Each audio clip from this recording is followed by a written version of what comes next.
All right, 2:00. Hey, Jason, great Hey, to have Michelle. you here. Yeah, Good I've to been be here. looking forward to this so much with Father's Day coming up. And every time I thought of Father's Day, I thought of you. Yeah, And I was very excited. We have a lot of people that wanted to hear about how can we help just deal with the grief and things that we go through in life that we hold on to, and especially the men in our yeah, lives.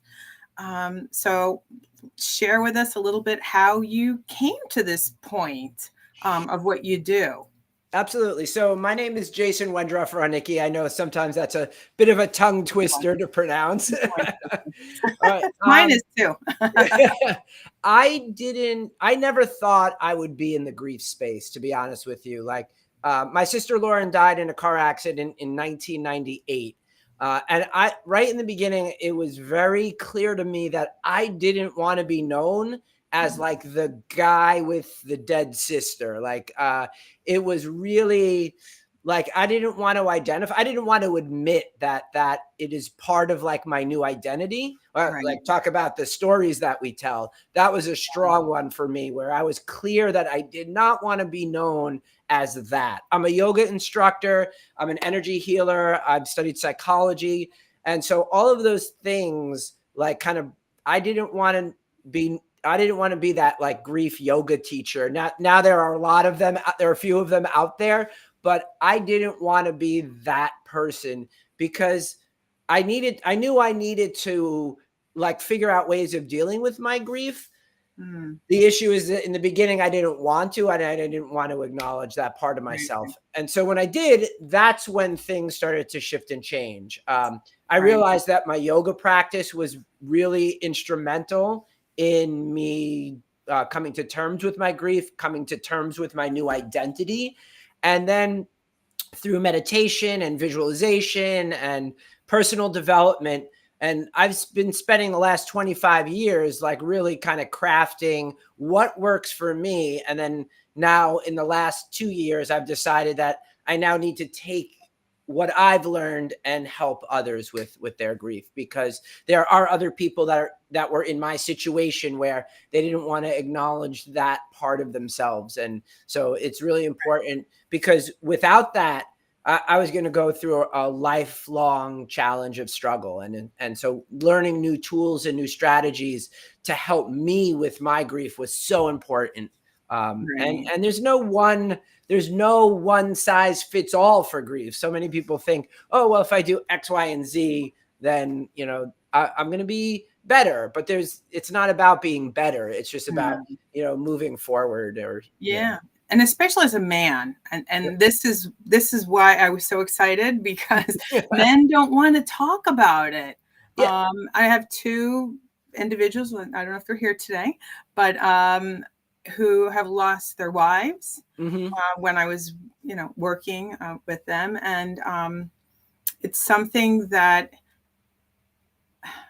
in the workplace, um, there's not so much space to really deal with your grief. Right. But if people that you work with closely have an idea about things you can do to deal with grief. And I would always say to one of them in particular, I would say, look, I know it's hard to deal with losing your spouse, but also trying to discover who you are again. Like Yeah. there's so much going on. And as men, usually, I mean, the men I ride motorcycles with guys, so they're not going to yoga class. Right. Right. Well, um, so, but you can take, what are some of the tools that you share with men, maybe that are a little different than women? Because so for women, we're always kind of a little closer to that realm.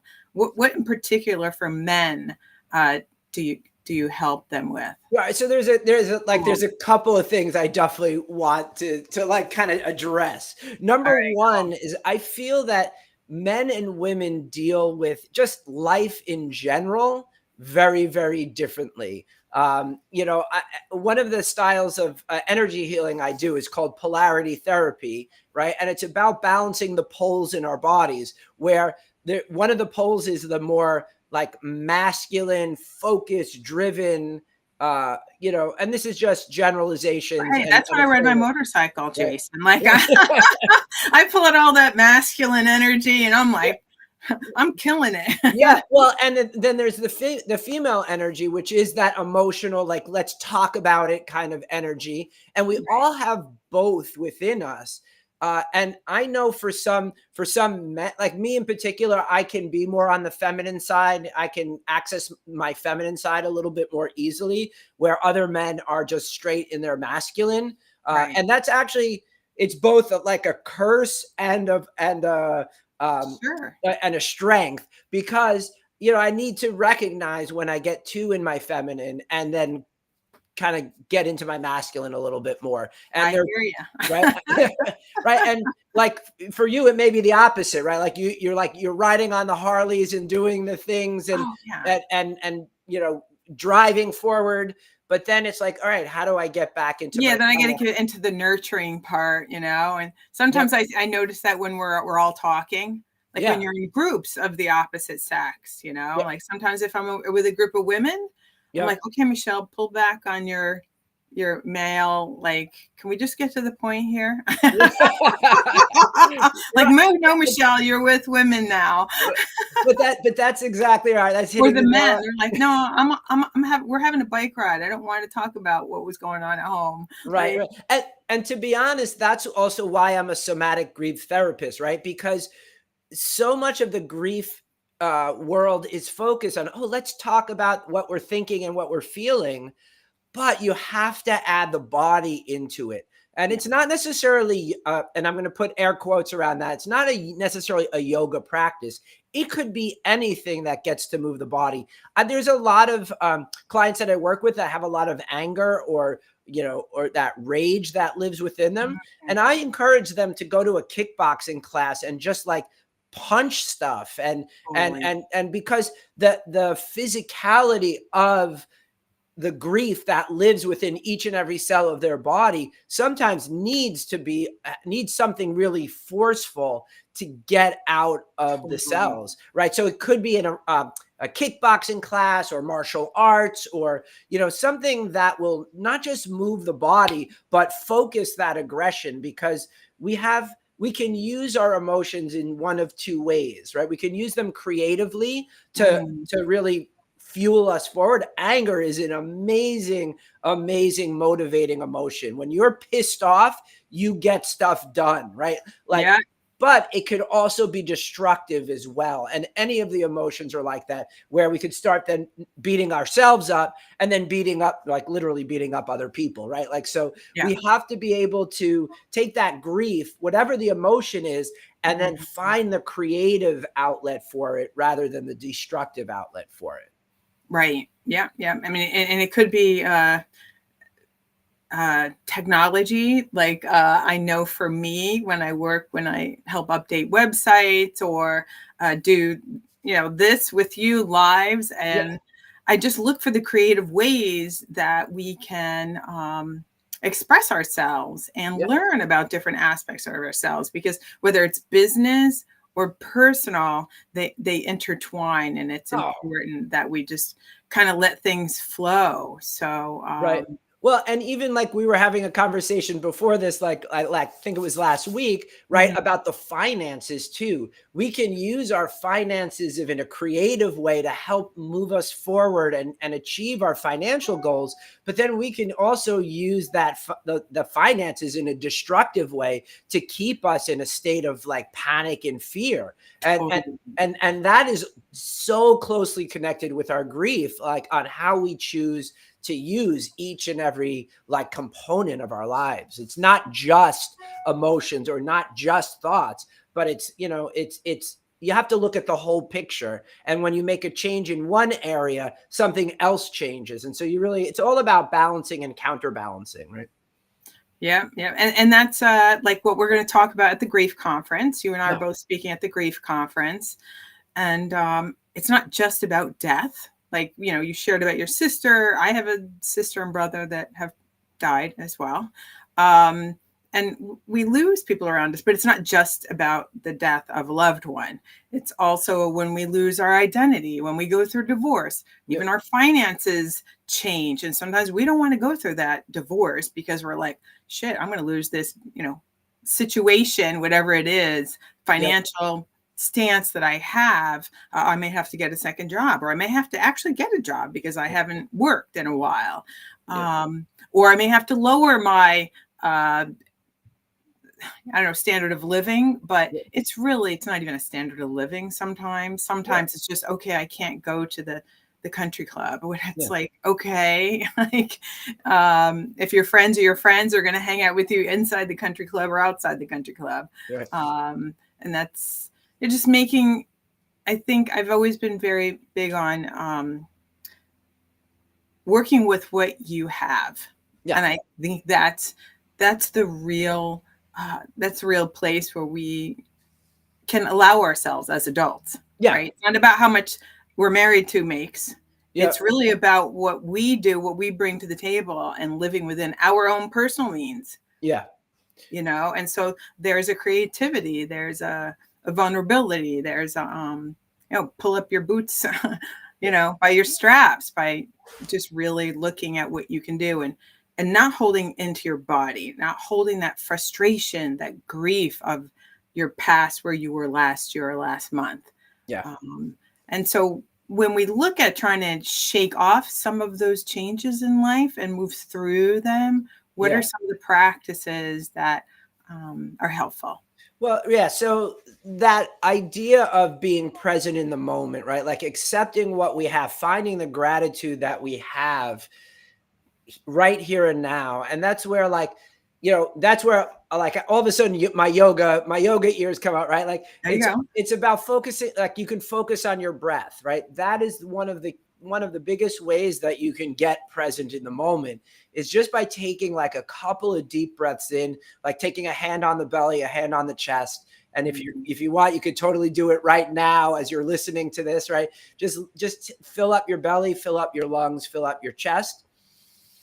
And then as you exhale, release the chest and the lungs, and then release the belly, so that you're creating this wave of breath that moves up and down the body. And what that does, even on a physiological level, it helps to relax our nervous system just by keeping focus. And when you're focusing on your breath, you have to be present, because you can't focus on a past breath or a future breath. It's got to be the breath that you're doing right now.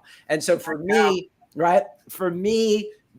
like really getting present, and that's the first step. Like there's like, when I work with people, I have like this 3-step process that I use with them. And that awareness is really the first step, because you can't change what you don't monitor. So, being aware of what you're really feeling in the here and now is absolutely critical. And that's why I think a lot of times people love the positive mindset stuff, which is fine. But if your mind is saying, I'm happy, I'm happy, I'm happy, I'm happy, I'm happy, but you're really miserable, your mind calls BS. And it's like, it's not going to work. And you could say, I'm happy from now until, 3 weeks from now, every second of every day, still not going to make you happy if you're not happy, right? Yeah, if you're not present with your body. Actually, that reminds me, the breathing. In the office, what I would do, and I still do it sometimes, is I take a sticky pad, and I learned once, I took a yoga training how to teach children. And then it applies for adults. So what I would do in the office is I say, okay, you breathe, like for 4 seconds, breathe in, hold it. Breathe out for that amount of time, and then leave the breath out, and then repeat it. So your sticky note in the office can help you, remind you to breathe. And even if you're on the golf course, 100% breathing to stay focused and present. Right. And what you talked about is there's the 4 parts of the breath. There's the inhale, the pause at the top, the exhale, and then the pause at the bottom. I like to keep things very simple to start. Like, so that's why, like, if we can just work on inhale and exhale, like Right. that's the next stage would be like to add a little bit more complexity, because when we make things too complex right away, especially with the grieving population, Right. they check out. If it's too complicated, you don't do it. Yeah, yeah, Complication is yeah. the thief of execution. Right. And right, like, and as soon as you're like, well, I have to think, wait, inhale, pause, exhale, inhale, like it can, at least for in the beginning, can be a little overwhelming. Yeah. Well, I'm Miss Simpleton. To me, it's like sticky note, simple. Yeah, yeah. Breathe in, hold it, breathe out, hold. Like, Yeah, I right. don't even need an explanation, but I need reminders. Right, I Well, need yeah, things on my desk that and remind me, oh yeah, breathe. and Like that's called habit stacking, right? Like, we Oh, need okay. those There's a habits. name. Yeah, because if we left to our own devices, we don't do it, right? Like, Yeah. but if we have something that that triggers it, right? So a good example would be like, every time I stop at a red light, because I'm already driving the car, every time I stop at a red light, I'm going to take, a deep breath. And then, so every time, so you're stacking, you're giving yourself a visual cue Nice. I and love that. of something that you're already doing. And I love so if you want to create any new habit, you always have to attach it to something that you're already doing, so that this way you can stack it one on top of the other. All right. So what's something else we can stack? Maybe it's not breathing. What else can we stack in our day? Yeah. So hydration is super important, right? Like, so you can take a couple of maybe water bottles and keep them around your house just as a trigger. My cup. Right. Exactly. Creative. Right. Keep your cup filled with water. And every time before you do a podcast, right, like, you take a sip of water or take a swig of water, right? Or attaching it to anything else that you're doing, where it would make sense. Right. Because we want to make those habits that we want to incorporate, we want to make them easier to do. And in turn, also, we want to take the habits that we don't want to engage in, and we want to make them more difficult to do. Because when something is like along the simplicity line and the ease, right? If it's easy, we'll do it. If it's hard, we won't. And any point of friction prevents us from doing that. Yeah. And that's something, as an assistant, that I run into. I'm like, okay, just give me that to do. You stay focused on where you're, kind of finding your swing there. Just you go with that and know when to hand it off to someone else to help you with. Yep. And, it's so funny how sometimes we want to just do it all. We're like, no, no, right? No. Because when we do it ourselves, it's easier for us, right? Like, it's for most of us. And so if it's easy for us to do, we do it. Even though we shouldn't be doing it, we do it anyway. Right. But sometimes it's not easy for someone to do, but they still don't want to delegate it. Right. But even then, I know when I do something that I'm not enjoying, yeah, I stop breathing. Yeah, for sure. Like, we were just talking about breathing, and I'm like, you stop breathing and you're holding, your body becomes tense when you're doing things that you really don't want to do. Yep. So if you can have someone else do it, do it. Well, everything has physiology to it, connected to it, right? Like, talk more about that, because we were talking about that too. Okay, so like, our emotions have physiology connected to it as well, right? If I sat there with like slouching down, right, and like I'm not happy, I'm not happy, right? Like, and if my face is droopy, right, like, you can interpret that like I'm probably sad, or I'm and then, but if my shoulders are thrown back and my chest is open, right, our physiology determines also how we're feeling. Right. And so don't screw with me either. Right. Well, like, if you're like, you can see it on like someone's facial expressions, right? Like, if they're like, don't mess with me. All right. You know that they're not approachable at that particular moment. Right. And we're reading these cues all the time. And so when we change our physiology, you could also change the way you feel. And it's probably the quickest way. So if you're going through one of those grief episodes, right, just do like shake out your body, just give it a little like shake and watch within seconds, you can just shift how you feel. And it Totally. doesn't mean to be anything complicated. You don't have to sit there and do 45 minutes of yoga, right? Like it Yeah, could yeah. just be a quick, shakeout, or dancing to your favorite song, or, those kinds of things, or walking around the block, like when you're If really, I'm in the car, I'll clap my hands actually. yeah, that's, Sometimes just shake that shit out. yeah, right, exactly, right. Yeah, Right, yeah. you're moving the energy by moving your body. Yeah. And we always forget, many people forget how important it is to make sure that you're moving in some way, shape, or form. Our bodies are designed for movement, but yet most of our Mm. jobs are sitting at a computer for hours at a time, not moving at all. Yeah, and taking in all that stuff from other people, Yep.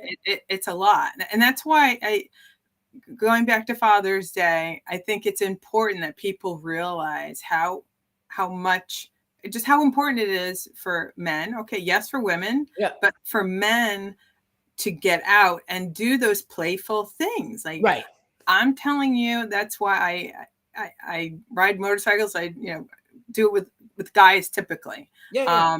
But they need to play, Yeah. whether they're going fishing or like they're a great, I think just men have really shown me how to make sure I appreciate time of play. And that means movement, Yes. whether that's if I was playing golf or motorcycle riding or hiking.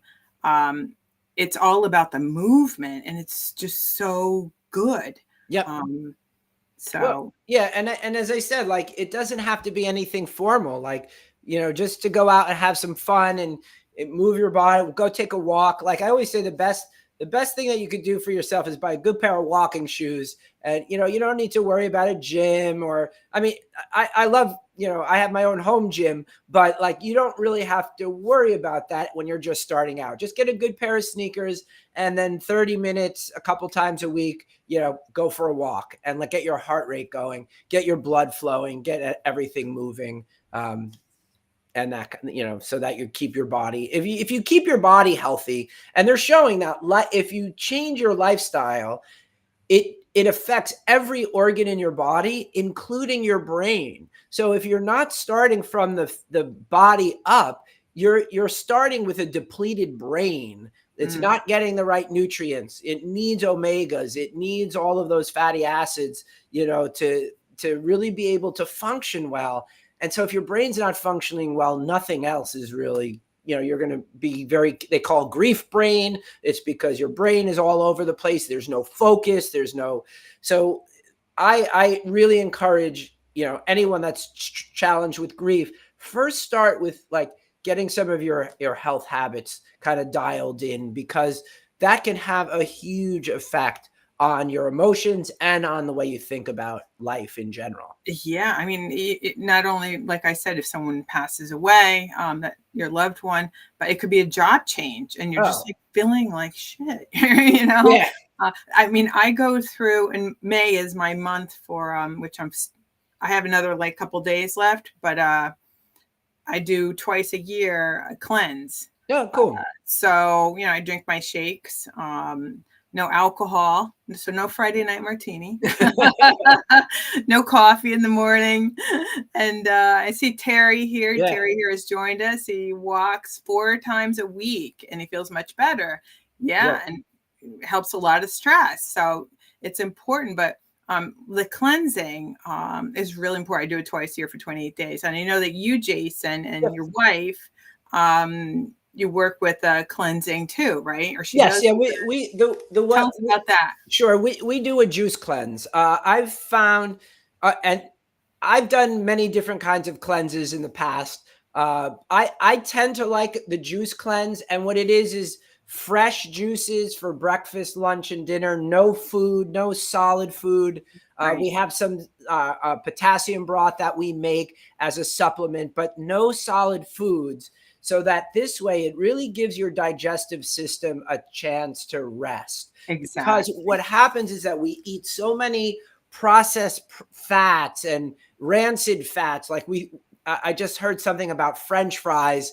Like if you go out to have French fries, which I think are delicious, but they're usually fried in like these rancid oils, and we're eating them, and they take like, I think about a month to really process out, as long as you don't eat more rancid fats on top of it. So we're eating all these foods that we don't know where they come from. And so really doing a full up juice fast gives the body the opportunity to break down all of that stuff and really flush it out of your system. We do anywhere from 3 to 7 days. We do it every 6 months. We usually do it in a group setting. I also, even more importantly, it focuses on the psychological reasons why I eat.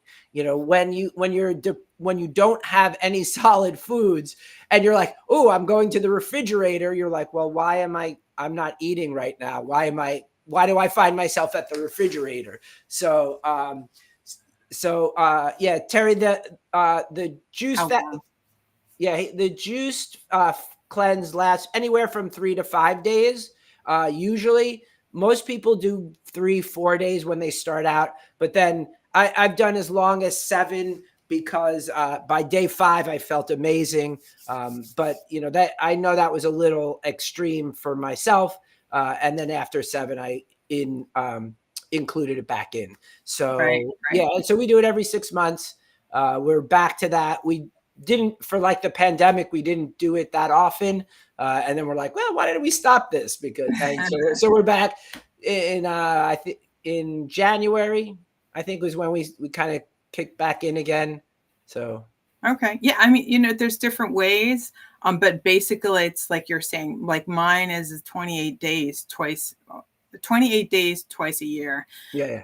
Mine is I do these standard process shakes. Okay. So what happens is your first week, you're starting to take the shakes. Obviously, you stop caffeine and any processed sugar and alcohols, just completely stop the whole 28 days. Right. The first week, you build up into taking 3 shakes a day. Right. It has everything, all the vegetables, minerals, everything in it. And then for 2 weeks, it's only shakes. Right. For 2 weeks, and then you start to go off it. But when you do have meals, even those are very light. It's just vegetables and, you know, your protein. Yeah. Now, do the shakes have protein in them? Yes, they do. Yeah, which is important because you need all those minerals and everything. Yes. Especially for those 2 weeks where all I'm having are those shakes and lots of water to flush the gut and the joints. Yep. And I'm not like one of the reasons I cleanse is so that I can purge myself of all that. Now, granted, the 3 to 5 days that I cleanse, my schedule is very light, so I can rest and sleep, right? It gives me an opportunity to really slow down, which is another reason for me why it's important, because I don't always slow down. And so it forces me to really slow down and be much more mindful. Yeah. And because I know I'm not having either fats or proteins or very many carbohydrates at that. And so your body does, in the beginning, the first 2 to 3 days, it just kind of shuts down a little bit. I get headaches. Yeah.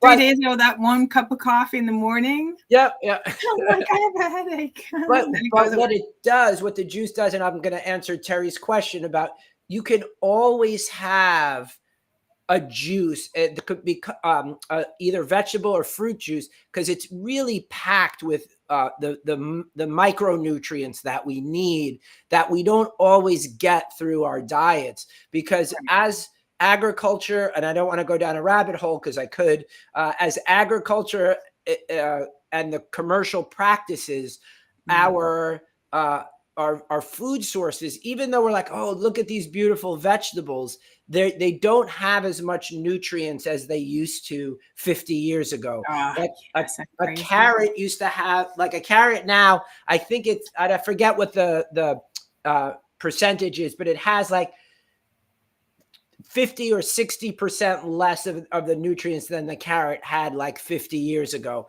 So, even if it's organic? Even if it's organic, because especially if you buy them from the supermarket, because what they have to pull the vegetables to soon off the vine so that you can get them fresh, because it has to go from the farm to the warehouse to the supermarket to the back room to the putting out. So there's a process.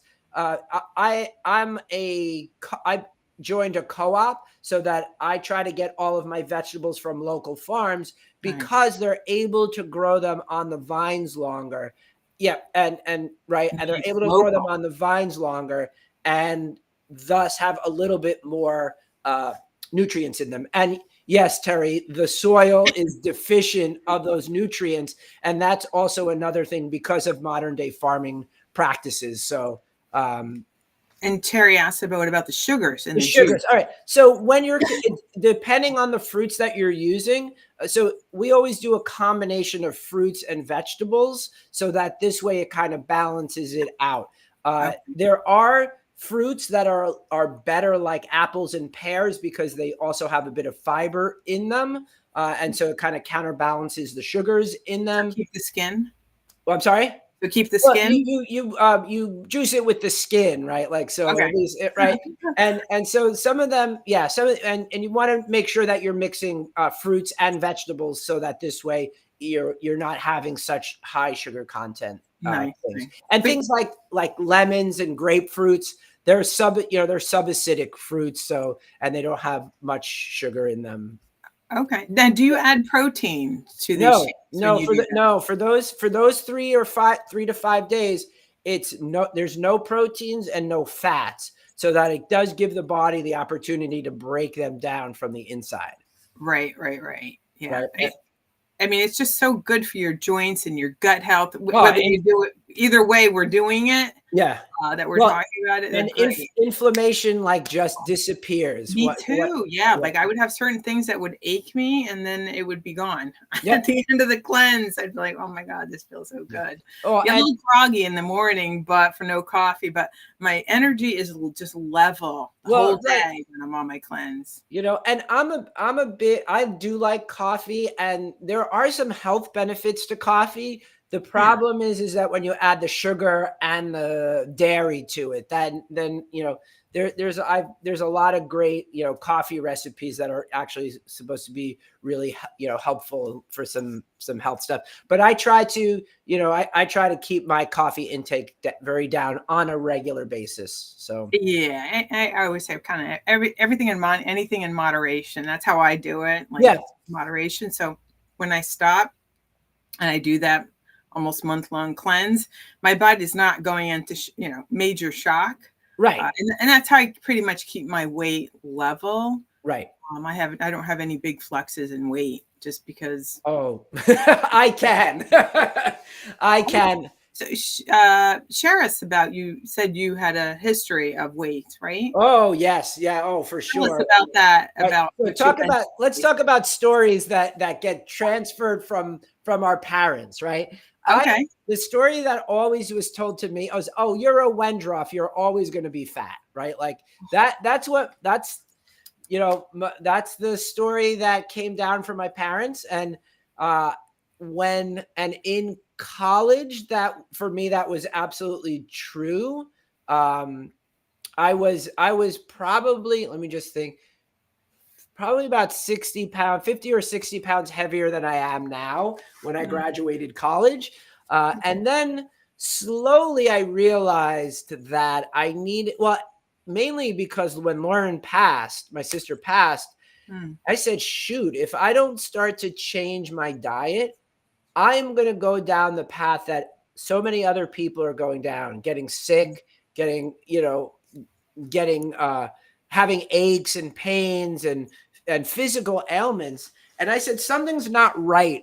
Something in my soul said, something's not right the way most people are doing things. Because, like these stories of you're going to always be fat, or you're going to, as you get older, things are going to happen. And, like all of these things aren't true.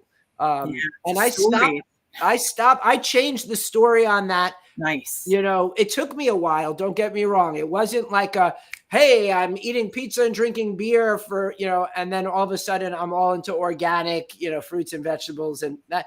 No, this was probably about a 10 to 20, 15 year like process where I started with, I think we started with getting rid of red meat, and then I got rid of chicken. No, wait, I was not a pork eater, but I got rid of red meat, then chicken, and then went mostly vegetarian for a very long time.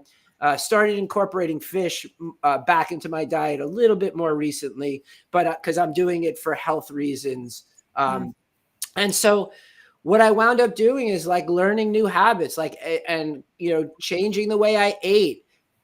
I was definitely on a more plant-based diet. I included exercise as part of my regimen. Now I'm a runner now. I just started cycling. So I'm challenging myself at doing these other things. I shouldn't be a runner because I have really flat feet. And everybody said, oh, don't run because you'll get knee and hip issues. And yet I'm like, listen, I took about 6 months. I did a lot of research on the mechanics of running, and I practiced very slowly without earbuds and stuff for a real long time.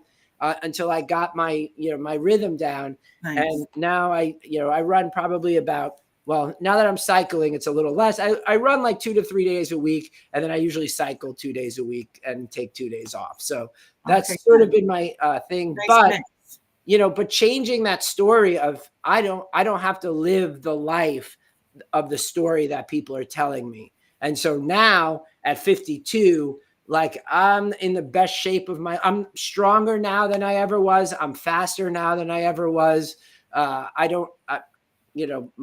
friends have trouble getting down and standing up off a chair, and I can get down on the floor, play around with my nephews, wrestle, and be totally fine. So they're definitely changing my story, changed my behaviors too. Yeah. And that's what I'll be sharing about in the grief conference, the first grief conference here in Connecticut, August 31st, which is a Saturday, the day after the official grief day. Yeah. Friday. So Kate has organized the grief conference. And that's what I'm going to be talking about, is the stories we tell ourselves can help us to move forward. Yeah. No matter what we're grieving. Yep. So, and what are you going to share with us at the grief conference? Well, so I'm going to do a movement-based. I'm definitely doing a movement-based thing, because they say that sitting is the new smoking, right? Like totally. Right. Like it's what's causing a lot of physical ailments in people, because once again, they're sitting in a chair for sometimes 4 or 5 hours at a clip without moving. And so we're going to do some movements, or 90%. Right? Yeah, I was on a call this morning, and someone who, another woman who's, I think she's a virtual assistant like me. And she said, you know what? She said she actually walks with a cane. Oh, because she was sitting so much. And there's really a thing called, I think she called it dead butt syndrome or something. Okay. All right. Because you're not using your glutes. And I'm what? So, really? I have a standing desk that goes up and down, which I use a lot. I stand more than I sit. So then I need like compression socks. I need like old lady compression socks because I stand too much. I was like, wow. Yep. Dead butt syndrome. Well, and Terry, you just sort of beat me to what I was going to say as a solution to that. If you can, even every 30 minutes, every 60 minutes, literally just stand up and sit down, like even just that fact of readjusting your physiology, right? Like it realigns the spine, right? Because what happens is we usually get very mindless about how we're sitting. And so we may sit up like starting nice and tall, but as work continues and as we're focused on the project that we're doing or the calendar that we're trying to figure out, then all of a sudden things slowly start to round. And if you can remember just to stand up and sit down, that will restructure the entire spine. And at least it'll get everything to get to move a little bit. Yeah. So that this way you're at least resetting everything and not just staying hunched over for, hours at end. Right. So I think your session is in the morning, correct? Yeah, I You're in Ascension. no, in the afternoon. I You're think in it's the afternoon. I'm yeah. at like 3:30, and I will post here. I think I have, yes. This is the link. This is the conference that we're mentioning Yeah. here. Like I said, it's in Connecticut, the first Connecticut Grief Conference.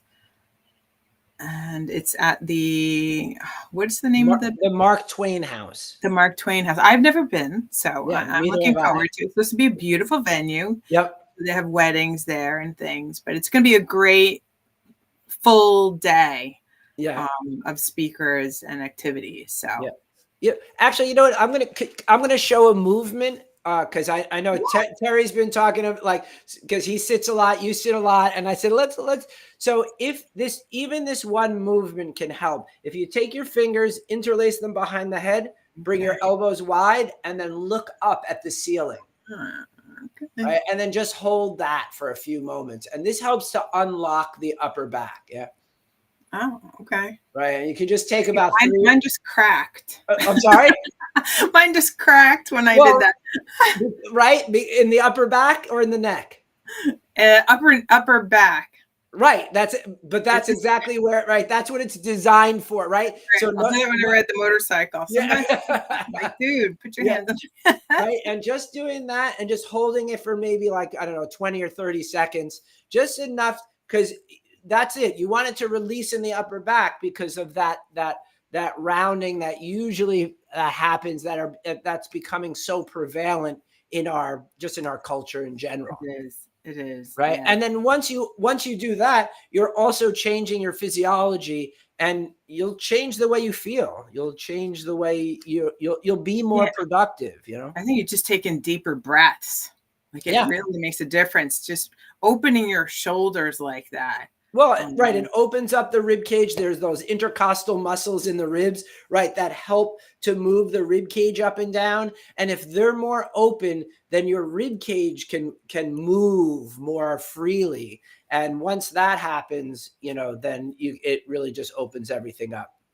Right. Yeah. And actually that just kind of reminded me that I do a lot of work with also essential oils as well. And so when it comes to even on the workplace, like using a little peppermint oil can help with your breath, because once it helps to relax those muscles, but it also opens up the pathways, the breath pathways. So you can really get deeper breaths and breathe much more deeply, which oxygenates the body more. And when you have more oxygen going through your system and then you release the carbon dioxide, it produces a better balance in yourself. So right. So before we wrap up, do you have any kind of tips, anything else you wanted to mention to the men out there or the women? All right, so hang on. I'll about Mother's Day, and you know what? I used to live in Europe. Yeah. And everything is women. Yeah. I mean, even the cancer is all about women.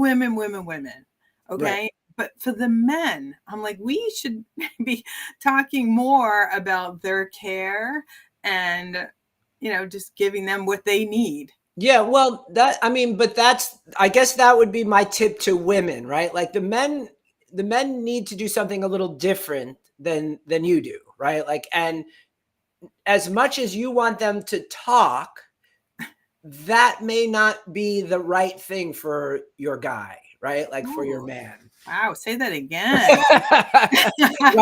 like as much as you want them to talk, that may not be the right strategy for the man in your life. Yeah, they're more physical. Right? We know some men just want the physical and it's better for them, right? Yeah. Right? Like, well, but like women, they want to feel heard, they want to feel safe. Right. And men on the other hand, right? Like we want to protect. Our role is to like protect our people. And so, you know, we need to show it in a little bit of a different way. But for the guys out there, you definitely need to find an outlet, whatever that is, whether it's maybe a sport or, you know, art or a finance, even like it could be a whole numbers thing, right? Numbers, right? Because we all have to find our way, and numbers is a great, like, you know, like it's a great way of exerting your masculinity as well, right? Yeah, Like, and they need to get that energy out. right. And we don't think of it as like like Nothing finance wrong is a with it. form of Come expression, on. but it totally is, We're right? all married, right? Yeah. Right. You know, there's just that it is what it is. So yeah, instead of there's only so many wallets or shirts you can give the Yeah. father in your life, all right? Yeah. Your husband. Well, right. So And I always like to say, like, stay on your own side of the street. Like, you know, see how you can be there to support, but actually listen, like, even for women, right? Listen to what your guys are telling you, you yeah. know, right? If they're like, well, I don't want to talk about it, right? Believe them, Yeah, right? yeah, Believe them. yeah. And you know, the other way around, we all have to stay on our side of the street, because we all have to go through our own journey, and to try to relieve somebody else's struggle. You can't relieve somebody else's struggle. That may not do them any good, because the reason they're struggling is because there's a lesson in that for them to learn. And if you're trying to take away that struggle, you're robbing them of the lesson that they need to learn. There's an amen. I say that all the time for our children. Yeah.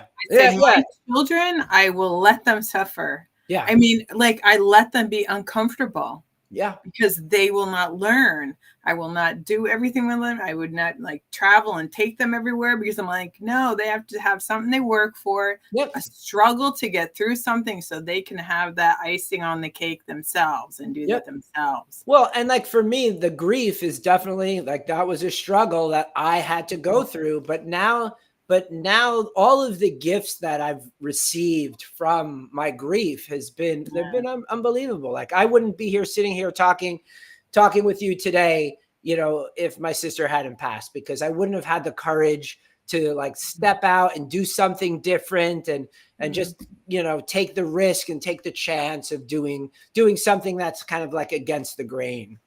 Right. Yeah. And for me, losing my sister and brother, I feel sad that they didn't get the chance to push through. I mean, one was suicide, like just straight up suicide. The other one was she drank. Yeah. Didn't stop when the doctor said your liver is going to go. Which still did. So it was a slower suicide.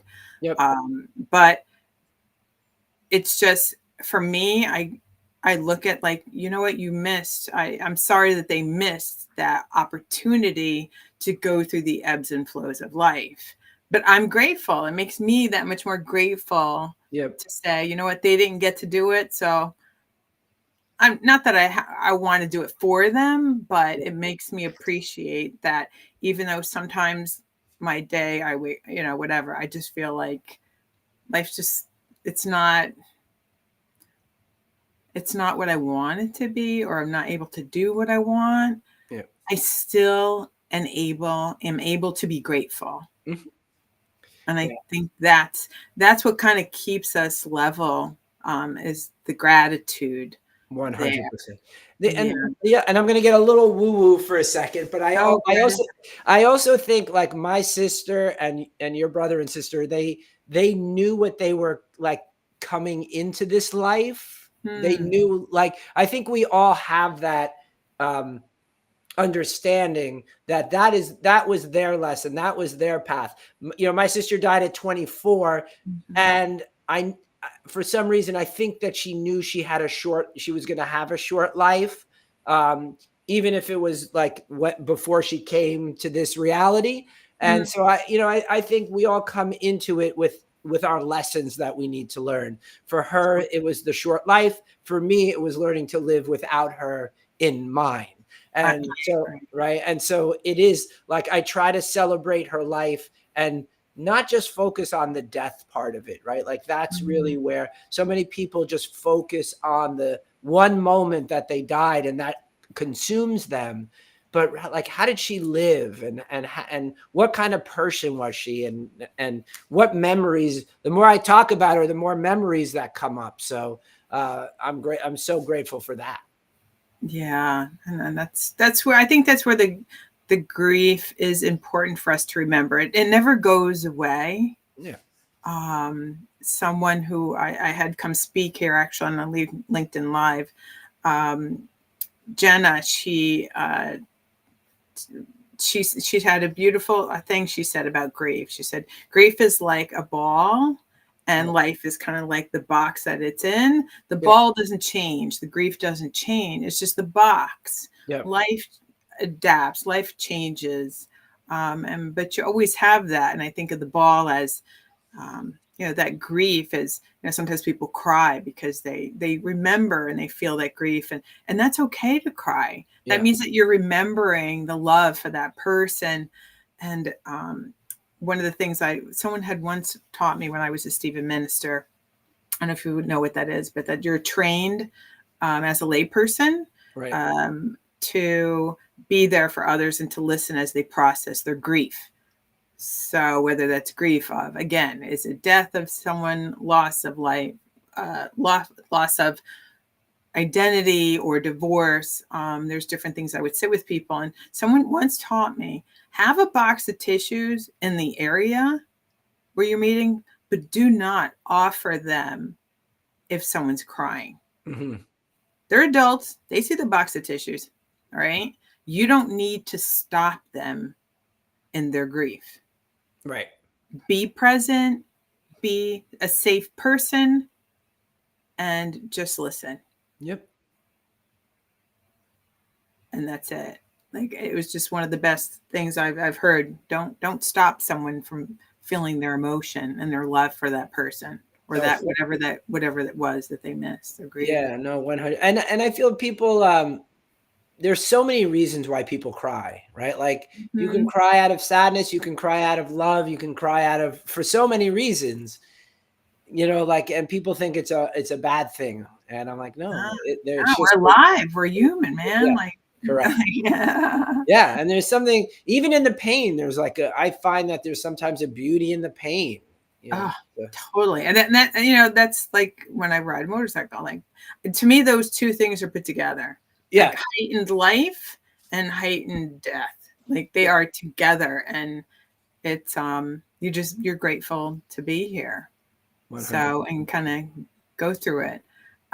So I have your website, I think here, but it doesn't, I will put it in the comments. Sure. It's simple. It's www.somaticgrieftherapy.com. Oh, okay. Let me update that. Yeah. Oh, because if you copy that. I did direct link. somaticgrieftherapy.com, all one word.